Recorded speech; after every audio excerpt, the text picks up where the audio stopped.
أحدث ديوان الأدب الذي تم تأسيسه في شمال وشرق سوريا عام 2016 على يد مجموعة من الشعراء والكتاب الكرد العديد من التطورات في الأدب الكردي. وفيما يتعلق بالموضوع، قالت الكاتبة بوتان هوشي أن العمل الأدبي تطور بشكل أفضل مع افتتاح المدارس والجامعات الكردية.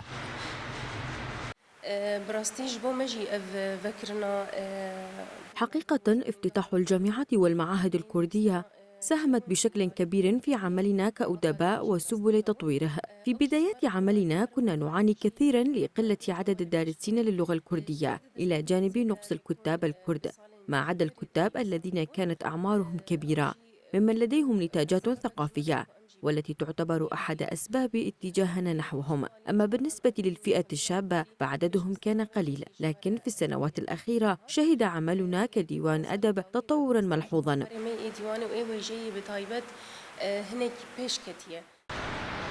كما لفتت بوتان إلى جهود ديوان الأدب ومساعيهم لتطويره، منوهة إلى أن هدفهم هو الترويج بالأعمال الأدبية عن طريق الشباب.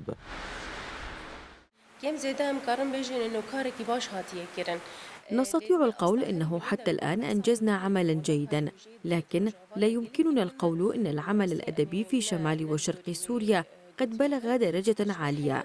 عملنا يقتصر حتى الآن على المحاولة، ومعظم هذه المحاولات تركز في هذه المرحلة على الفئة الشابة، لنتمكن من تطوير العمل الأدبي عن طريق الشباب الذين تخرجوا من الجامعات والمعاهد الكردية يساعدون في هذا المجال.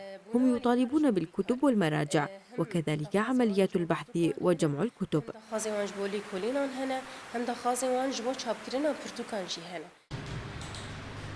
واختتمت بوتان حديثها بالقول: أمنياتنا وآمالنا أن يتطور العمل الأدبي في المنطقة أكثر، وأن يتم افتتاح مؤسسات أدبية خاصة. ويذكر أن ديوان الأدب أصدر منذ تأسيسه عام 2016 450 كتابا وديوانا متنوعا بالتعاون مع مطبعة شيلر.